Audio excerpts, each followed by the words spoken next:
Olá, meu amigo e minha amiga concurseira, seja bem-vindo ao canal Direito para Concursos, eu sou o Daniel Lopes.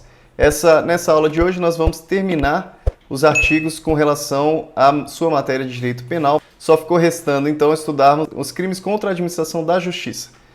Brevemente, você já estará terminando o seu conteúdo. Eu recomendo então que depois que você terminar o seu estudo, volte lá para os primeiros vídeos, assista tudo novamente, o máximo de vezes que conseguir, para que você possa estar sempre fixando essa matéria na sua cabeça.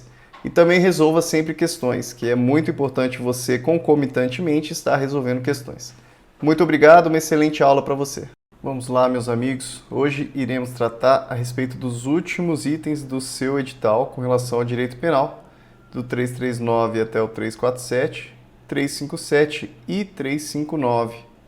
Se você observar lá no seu edital, ele vai dizer: esses artigos aqui são os últimos lá do seu edital. Então, o que esses artigos tratam? Tratam a respeito dos crimes contra a administração da justiça. Tratam-se de crimes que estão inseridos lá no título dos crimes contra a administração pública. No entanto, eles são crimes que são específicos com relação à administração da justiça. Vamos lá então, sem mais delongas, artigo 339, denunciação caluniosa. Tome muito cuidado com esse artigo aqui, porque ele passou por recente modificação. Se você observar aqui, uma lei de 2020 modificou esse artigo 339, é um crime que já existia, no entanto, essa lei trouxe modificações. É muito, então, importante que você tome cuidado com relação ao crime de denunciação caluniosa por conta dessa recente inovação legislativa. Vamos lá, o que o 339 diz? Dar causa à instauração de inquérito policial. Essa aqui é uma primeira modificação da lei. Está falando sobre inquérito policial. Antes dizia investigação policial, agora trata especificamente do inquérito. De procedimento investigatório criminal, o PIC, procedimento investigatório criminal. É um procedimento que o próprio Ministério Público pode fazer de investigação. Essa também faz parte da inovação. De processo judicial, de processo administrativo disciplinar. Não é somente agora processo administrativo, mas processo administrativo disciplinar. De inquérito civil ou de ação de improbidade administrativa. Ação de improbidade administrativa contra alguém, imputando-lhe crime, infração ético-disciplinar. Infração ético-disciplinar, então não é somente com relação a crime, pode ser uma infração ético-disciplinar ou ato ímprobo, de que o sabe inocente. A pessoa sabe que a outra, o criminoso ele sabe que a outra pessoa é inocente e, mesmo assim, ele dá causa à instauração de um inquérito policial, por exemplo, ou de um procedimento investigatório criminal, processo judicial, processo administrativo disciplinar, inquérito civil, ação de improbidade administrativa, imputando um crime, pode ser então um crime, uma infração ético-disciplinar. Essa infração ético-disciplinar poderia ser em razão de algum órgão profissional, por exemplo, se estivermos tratando a respeito de alguma questão disciplinar, alguma questão criminal, uma infração ético-disciplinar ou um ato ímprobo. Ato ímprobo são aquelas situações que observamos na Lei de Improbidade Administrativa, que será estudada na sua matéria de Direito Administrativo. Que o sabe inocente. Esse daqui é importante, porque se a pessoa for lá e der causa à instauração disso tudo, ela precisa realizar isso de forma dolosa.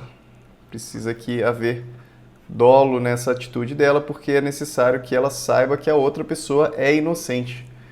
Ela sabe que a outra pessoa é inocente. A pena é aumentada de sexta parte, 1/6. Como eu sempre digo, tome muito cuidado com essas causas de aumento. Se o agente se serve de anonimato ou de nome suposto. Anonimato ou nome suposto. Ela não diz exatamente o nome dela, ela ou diz um outro nome, ou então ela passa por anônima. 1/6. A pena é diminuída de metade Bom, aqui no parágrafo primeiro a pena é aumentada justamente pela dificuldade de responsabilizar essa pessoa, para, de certa forma, inibir que as pessoas tomem esse tipo de atitude. Trata-se, então, de uma causa de aumento. E a pena é diminuída de metade, aqui menos metade, se a imputação é de prática de contravenção. Se estiver imputando a prática de contravenção, eu for lá e der instauração, der causa a instauração de um inquérito policial, em que eu digo que uma pessoa fez alguma coisa relacionada ao jogo do bicho, né, que é uma contravenção, ou então relacionada a vias de fato, algo nesse sentido, uma contravenção, a pena vai ser diminuída de metade, já que a contravenção ela é punida de uma forma mais leve pela nossa legislação. Contravenção.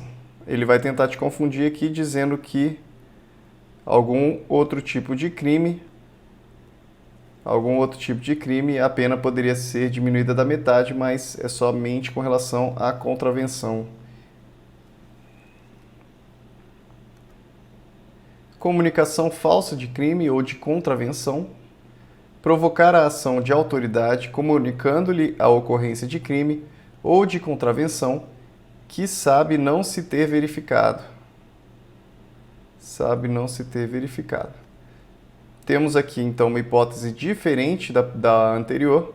Aqui está sendo feita uma comunicação falsa de crime ou de contravenção.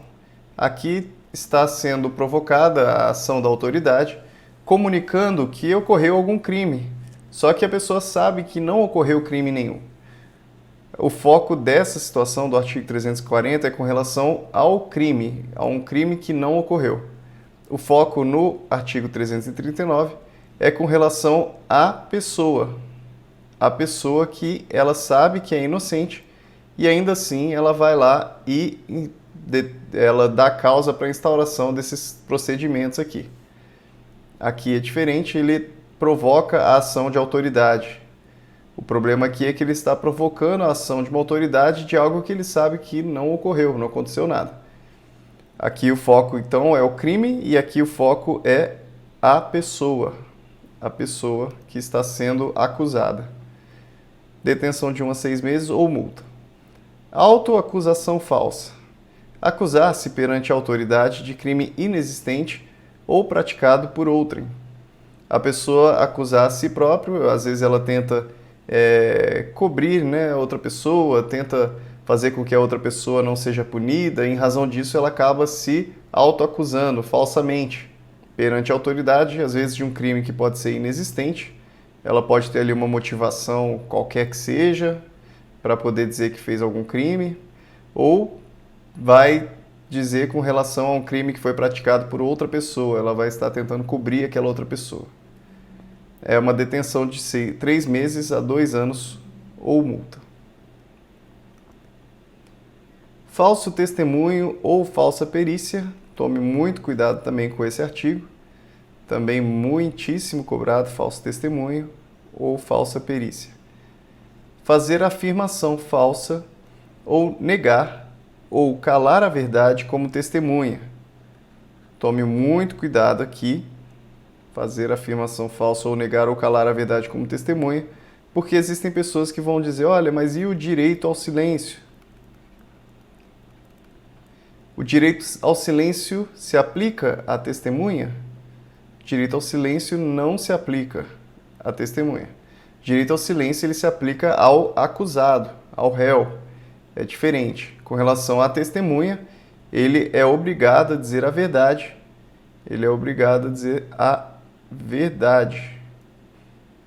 Fazer afirmação falsa, já que se ele não disser a verdade, ele está aqui no crime de falso testemunho. Fazer afirmação falsa, ou negar ou calar a verdade como testemunha, perito, contador, tradutor ou intérprete em processo judicial ou administrativo.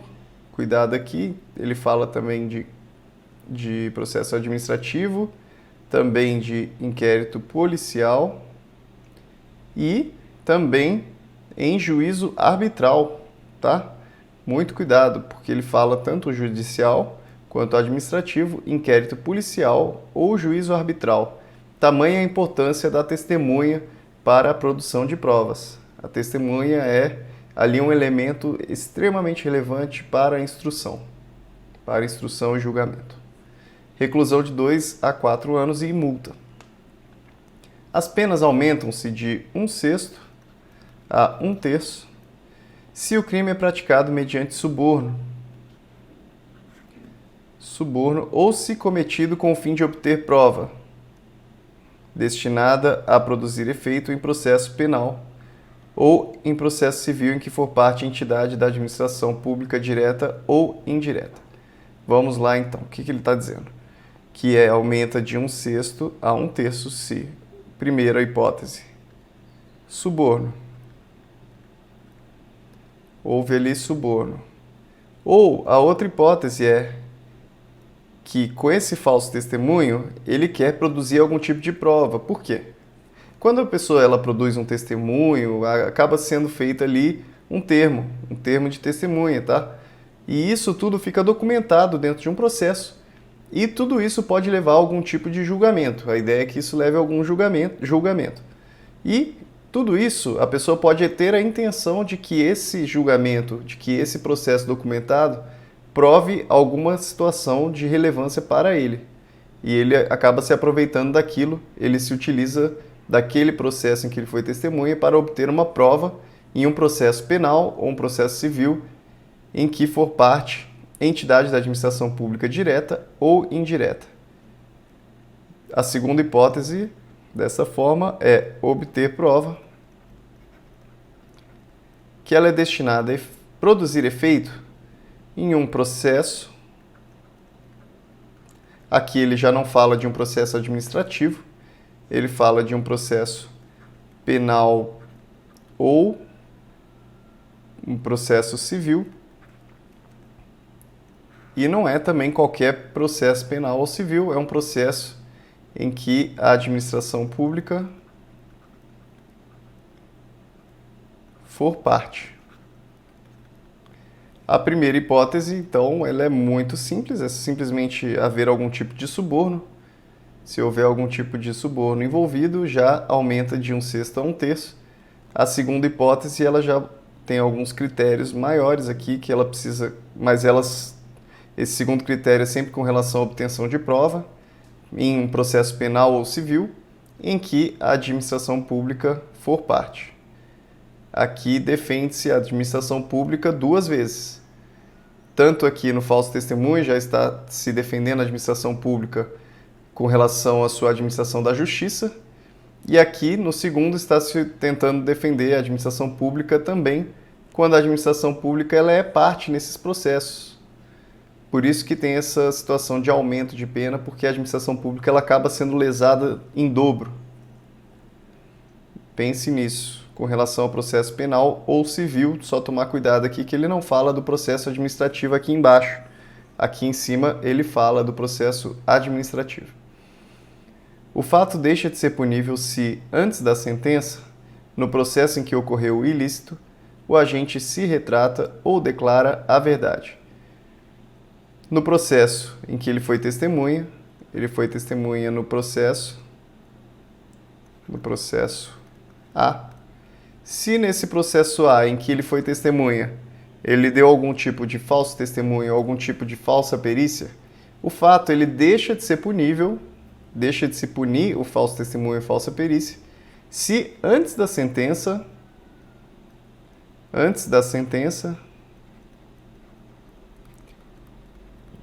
do processo A, antes da sentença do processo A, aqui por que ele fala antes do processo em que ocorreu o ilícito?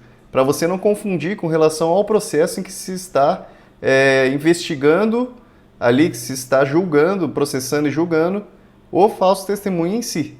Não é com relação ao processo em que se está julgando o falso testemunho, mas sim com relação ao processo em que ele foi testemunha, é onde ocorreu o ilícito. Tome muito cuidado, ele pode também querer te confundir isso na prova. É com relação onde ocorreu o ilícito, não com relação ao processo dele de falso testemunho. Se ele então se retrata ou declara a verdade antes da sentença. Testemunha no processo A, antes da sentença no processo A, ele se retrata.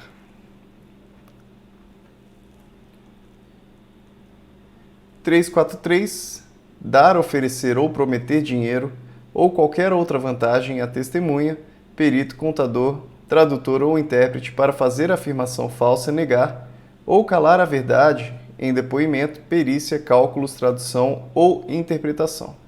Temos aqui a hipótese do outro lado, quem cometeu esse tipo de crime aqui, para que a pessoa, que a testemunha ou o perito, ele fizesse essa afirmação falsa.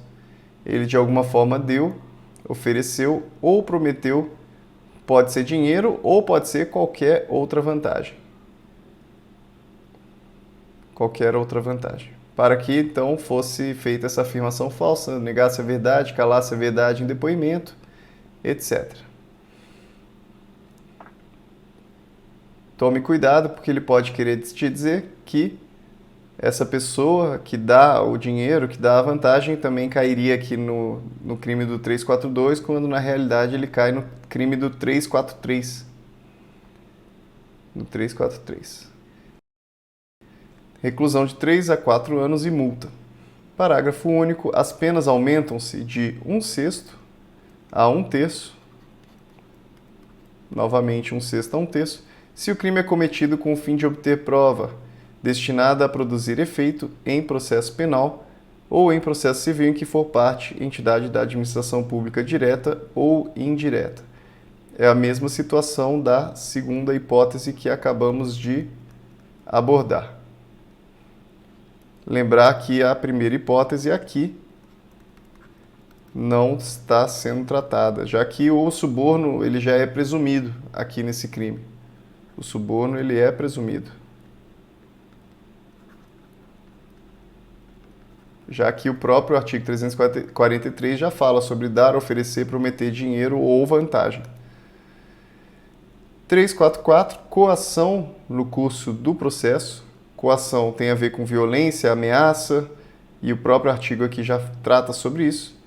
Coação no curso do processo. Usar de violência ou grave ameaça com o fim de favorecer interesse próprio ou alheio contra a autoridade, parte ou qualquer outra pessoa que funciona ou é chamada a intervir em processo judicial, policial ou administrativo ou juízo arbitral. Reclusão de 1 a 4 anos e multa além da pena correspondente à violência. Um crime que é simples de entender, simplesmente a utilização de violência ou grave ameaça para favorecer algum tipo de interesse. Então, utilizar da violência, utilizar de ameaça para conseguir a sua própria vontade. Só lembrar desse termo coação, que algumas pessoas não estão familiarizadas com esse termo, ele tem a ver com violência e ameaça. Fraude processual, 347. Inovar artificiosamente, de forma artificial, aqui significa de forma que não foi natural, é o contrário aqui de natural. A pessoa se utiliza de artifícios, se utiliza de meios que não são legítimos. Inovar artificiosamente na pendência. Pendente significa que o processo ainda não foi julgado. Não julgado. Ainda não formou ali coisa julgada. Então, inovar artificiosamente na pendência de processo civil ou administrativo. O estado de lugar, de coisa ou de pessoa com o fim de induzir a erro o juiz ou perito. A pessoa que tenta induzir a erro o juiz ou perito, modificando as coisas de lugar, modificando a coisa em si ou modificando as pessoas de alguma forma. O próprio artigo aqui ele já é bem fácil de entender, porque ele trata de uma fraude processual, o próprio nome já diz. A pessoa ela frauda ali tanto o lugar, o estado de lugar da coisa ou da pessoa para induzir o juiz ou perito a erro. 3 meses a 2 anos e multa e detenção. Se a inovação se destina a produzir efeito em processo penal, atenção que o caput fala sobre processo civil ou administrativo com relação ao processo penal, ainda que não iniciado, pode estar ali então em fase de inquérito policial ainda, uma fase de investigação policial, as penas aplicam-se em dobro. A fraude processual, ela vai se aplicar para o processo civil, para o processo administrativo e para o processo penal em dobro. Muito cuidado novamente aqui, parágrafo único, a gente sempre fala com relação a essas situações de causa de aumento, de dobro, são muito comuns de serem cobradas. Caminhando já para o final agora do seu conteúdo de direito penal, vamos falar da exploração de prestígio e da desobediência à decisão judicial sobre perda ou suspensão de direito. Exploração de prestígio. Aqui vamos lembrar que quando a gente falou sobre a advocacia administrativa, a gente falou que era um crime, de certa forma, parecido, que era para você não confundir, porque o prestígio aqui ele tem a ver com a questão judicial. Só lembrar daquele mnemônico, juiz tem prestígio. Aí você não vai confundir com a advocacia administrativa. Solicitar ou receber dinheiro. Aqui também temos que tomar cuidado para não confundir com corrupção. Lembrando que a corrupção ela tem a ver com um crime contra a administração em geral. Já a exploração de prestígio, estamos falando sobre um crime contra a administração da justiça. Solicitar ou receber dinheiro ou qualquer outra utilidade a pretexto de influir. É a pessoa que diz que vai influenciar o juiz, que vai influenciar a decisão da forma como a pessoa deseja. Juiz, jurado, órgão do MP, funcionário de justiça, perito, tradutor, intérprete ou testemunha. Exploração de prestígio, reclusão de 1 a 5 anos e multa. Parágrafo único, as penas aumentam-se de 1/3. Se o agente alega ou insinua que o dinheiro ou utilidade também se destina a qualquer das pessoas referidas neste artigo. No caput fala como se ele fosse receber o dinheiro para poder influenciar o juiz. No parágrafo único já é diferente a causa de aumento. Ele diz que, além dele estar recebendo esse dinheiro, ele vai dar também esse dinheiro para essas pessoas do 357 para influenciar a decisão delas. Essa é a diferença do parágrafo único. E, para finalizarmos o seu estudo de Código Penal, do direito penal, desobediência à decisão judicial sobre perda ou suspensão de direito. É possível, por exemplo, uma suspensão de direito de dirigir, muito comum com relação aos crimes do CTB, crimes que são cometidos na direção de um veículo. Isso é muito comum, uma suspensão de direito, dentre outros diversos tipos de direito. A pessoa pode, por exemplo, estar suspensa de sair para qualquer lugar aos finais de semana, tudo isso pode ocorrer. Aqui fala então de desobediência à decisão judicial. Artigo 359, exercer função, atividade, direito, autoridade ou munus de que foi suspenso ou privado por decisão judicial. É exatamente aqui o que fala desobediência à decisão judicial, de perda ou suspensão de direito. Muito simples de compreender, não tem nenhuma complicação aqui. Detenção de 3 meses a 2 anos ou multa. Finalizamos então o nosso estudo com relação ao direito penal. Não foram muitos artigos, é uma matéria um pouquinho mais curta, então aproveite aí, estude bastante a matéria, volte a assistir às aulas lá desde o início para você poder rever várias vezes essa matéria, até que ela fique bem fixa na sua cabeça. E não esqueça de resolver também bastante questão para que essa matéria fique bem fixa realmente.